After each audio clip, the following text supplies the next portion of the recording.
भारत के गयूर मुसलमानों के ईमान पर, इबादत पर एक हमला है।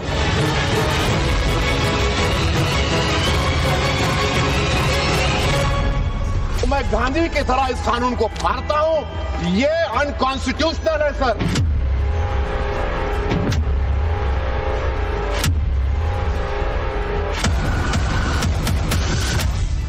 क्या धमकाना चाहते हो भाई? संसद का कानून है, सबको स्वीकार करना पड़ेगा।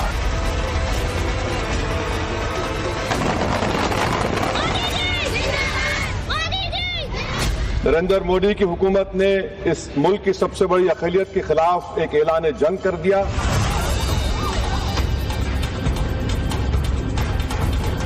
केस तोड़ दोगे आप लोग, तोड़ दोगे। ये बिल का मकसद सिर्फ मुसलमानों को जलील और रुस्वा करना है।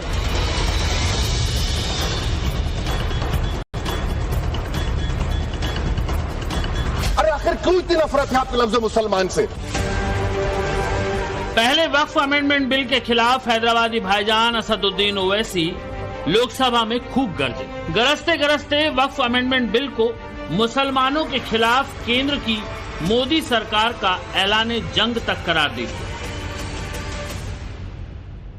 नरेंद्र मोदी की हुकूमत ने इस मुल्क की सबसे बड़ी अक़लियत के खिलाफ एक ऐलान जंग कर दिया और ये जंग ना सिर्फ मेरे जिस्म पर है, बल्कि मेरी आज़ादी पर, मेरी समाजी और माशी मार्जिनलाइजेशन पर है, मेरी शहरियत पर है, मेरे मदरसे, मस्जिदों, खानखाहों और दरगाहों को निशाना बनाया जा रहा है। वक्फ अमेंडमेंट बिल को मोदी सरकार के तीसरे कार्यकाल के बड़े कदम के रूप में देखा जा रहा है। विपक्ष की तुष्टीकरण की नीति के उलट इसे संतुष्टिकरण वाला फैसला बताया जा रहा है। लेकिन लोकसभा में चर्चा के दौरान ही हैदराबादी भाईजान इस कदर भड़क गए कि बिल के मसौदे की कॉपी को ही फाड़ दिया। और अब जब मैराथन बहस के बाद वक्फ अमेंडमेंट बिल लोकसभा और राज्यसभा से पारित हो चुका है, सिर्फ राष्ट्रपति की मंजूरी का इंतजार है, जिसके बाद ये कानून का रूप ले लेगा, तब असदुद्दीन ओवैसी इसके खिलाफ सुप्रीम कोर्ट पहुंच गए हैं।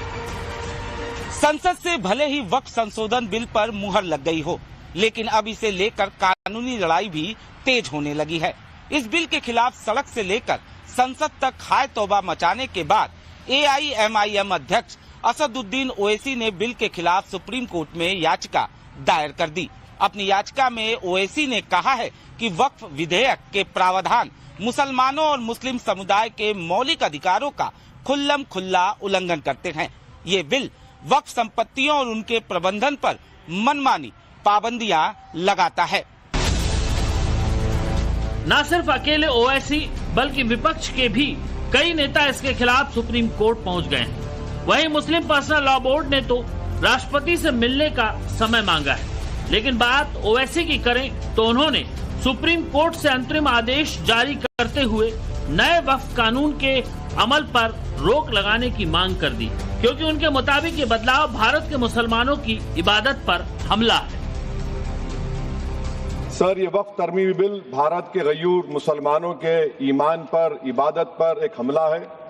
नरेंद्र मोदी की हुकूमत ने इस मुल्क की सबसे बड़ी अक़लियत के खिलाफ एक ऐलान जंग कर दिया और ये जंग ना सिर्फ मेरे जिस्म पर है, बल्कि मेरी आज़ादी पर, मेरी समाजी और माशी मार्जिनलाइजेशन पर है, मेरी शहरियत पर है, मेरे मदरसे, मस्जिदों, खानखाहों और दरगाहों को निशाना बनाया जा रहा है।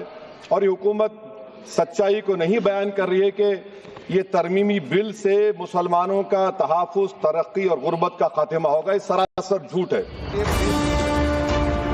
सरकार कह रही है कि वक्फ एक्ट में संशोधन वक्फ प्रॉपर्टीज के मैनेजमेंट को मॉडर्न और ऑर्गेनाइज बनाने के मकसद से मोटिवेटेड है।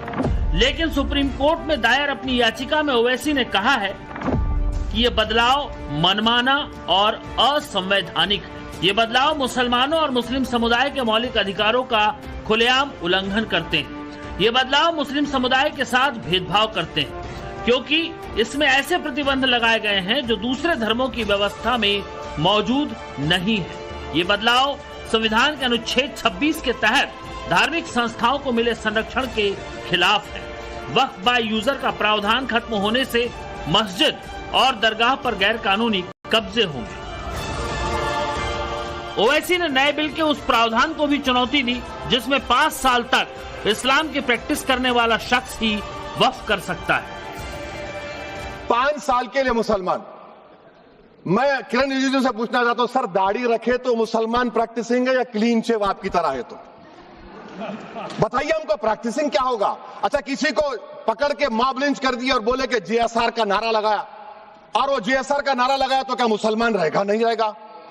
या फिर देश के प्रधानमंत्री ने कहा था कपड़े देखकर पहचानो, तो क्या कपड़े देखकर आप कह देंगे?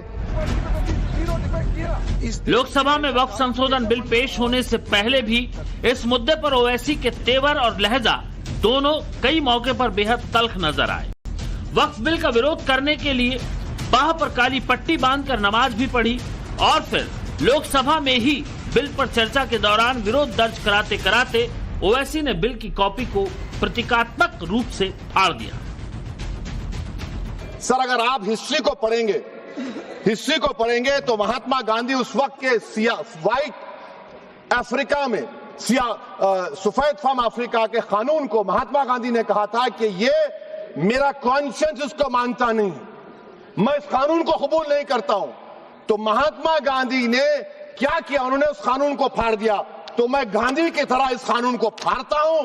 ये अनकॉन्स्टिट्यूशनल है सर। इस देश में झगड़े पैदा करने का काम बीजेपी करना चाहती है मस्जिद और मंदिर के नाम पर, इसीलिए मैं इसका कंडेम करता हूं।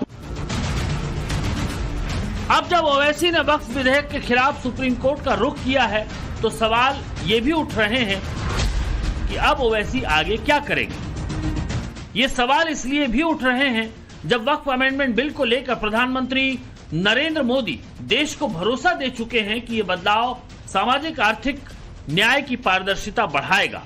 इससे लंबे समय से हाशिए पर रहे लोगों को आवाज और अवसर मिलेगा। लेकिन ओवैसी तो इसे मुसलमानों की इबादत और ईमान पर हमला बता रहे हैं। मुसलमानों के खिलाफ सरकार का ऐलान जंग करार दे रहे हैं।